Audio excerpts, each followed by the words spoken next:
Yan guys, good afternoon. So, kakainin natin yung buto ng langka.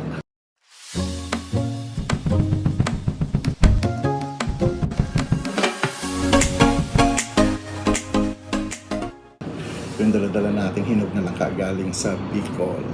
Ito yung binabanggit ni Nanay Esper. So, nilaga din daw niya yung buto ng langka niya. So, guys, sabi ko nga, ay,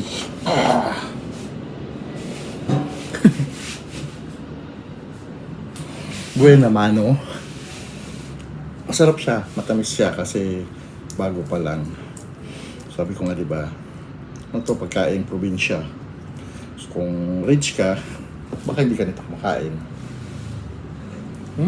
Kamis. Kamis guys. Kasi kahapon ko lang siya inano.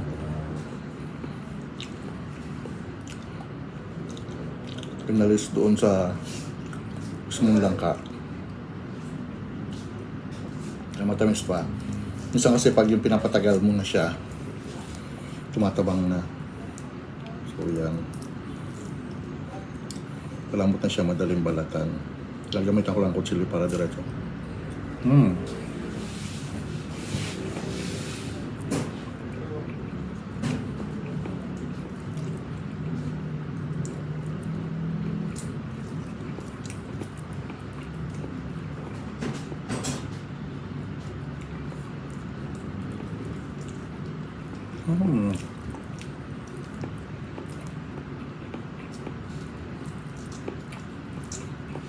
So hindi ko siya nilagyan ng asin. Pero matamis pa rin siya.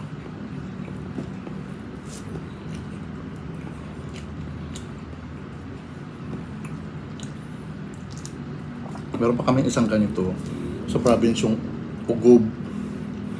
Parang ano siya, parang langka din siya pero pabilog. Kamansi ba? Ano bang mas may yung prutas na matamis na anong pangalan nun? Parang ganun siya pero sa amin ginugulay. Yung buto niya kinakain din.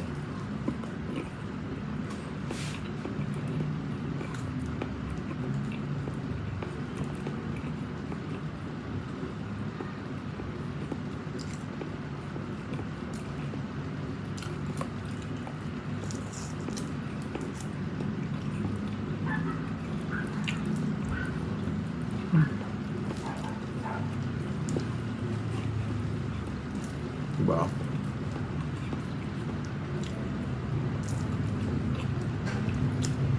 So hindi na ako magra-rice.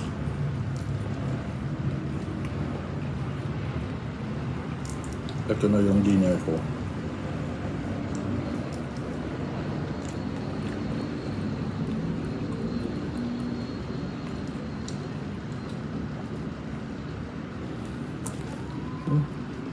Nabibitin ako pa isa-isa.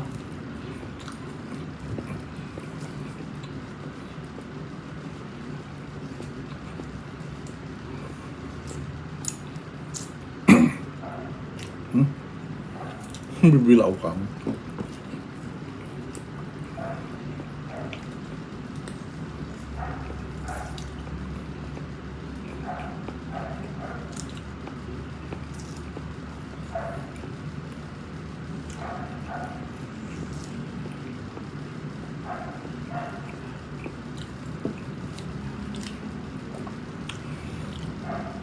Ano lang guys, maano kasi madulas pag balat.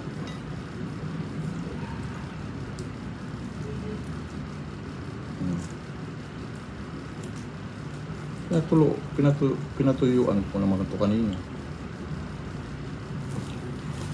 Break lang.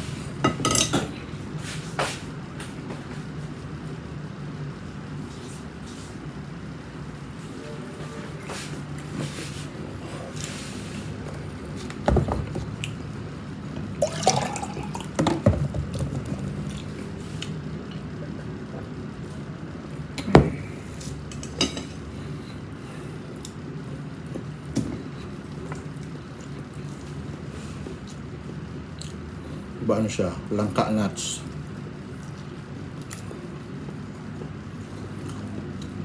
Jackfruit nuts. Okay.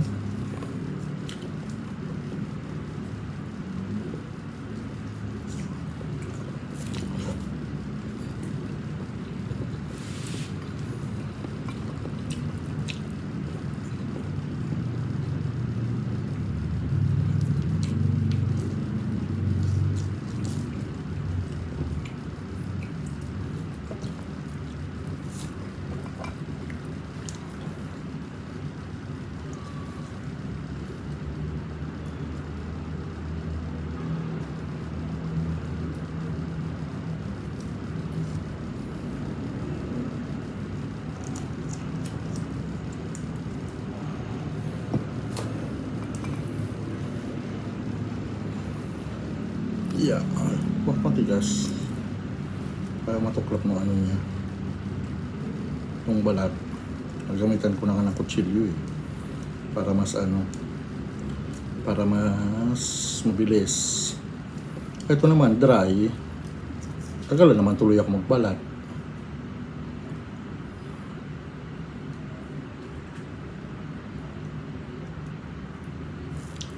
Okay.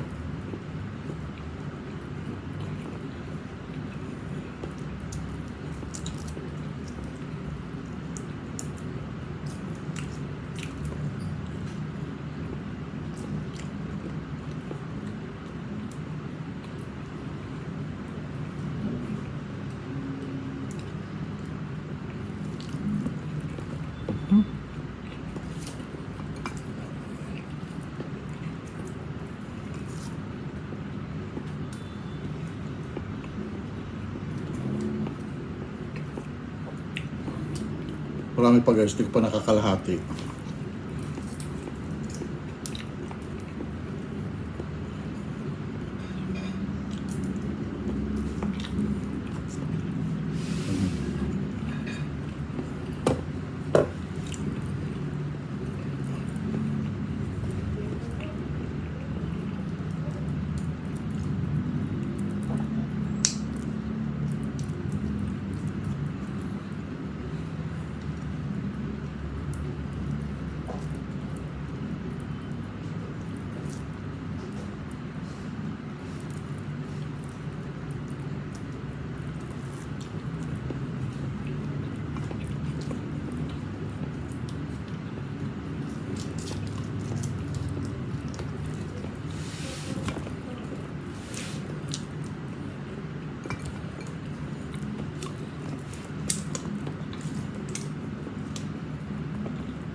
Ang sarap na guys kasi ano, parang di mo maano na, buto ng langka. Manamis-tamis.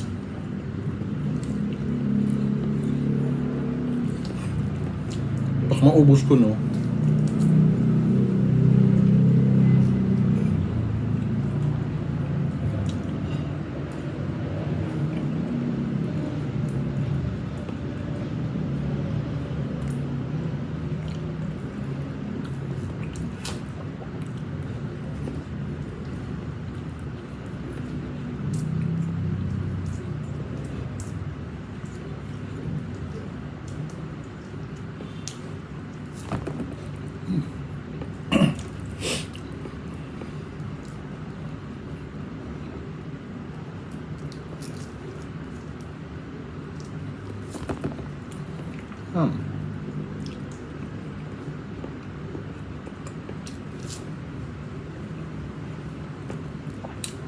Kakabusog ah.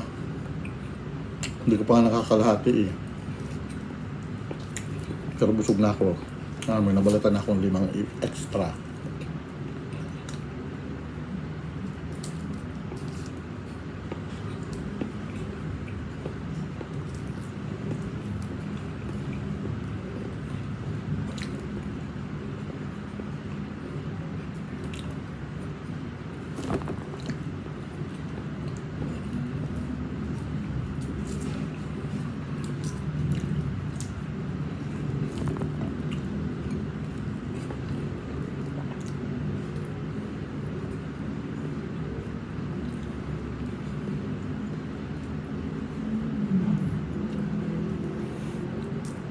Tama na siguro itong nabalatan ko na. Ubusin ko na lang. Busog na ako. Sa maganda talagang kainin kasi lakas siya, mabilis siya makapagpabusog. So hindi mo kailangan kumain ng marami. Kaya dinner ko na po siya diretso. Yan.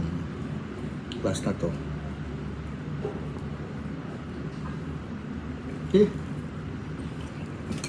Ngayon guys, meron pa 2, 4, 6, 7. Meron pa akong 7 na nabalatan na. And hindi pa siya nakalahati. So, that's it. Healthy. And napakasarap po niya. Thank you for watching.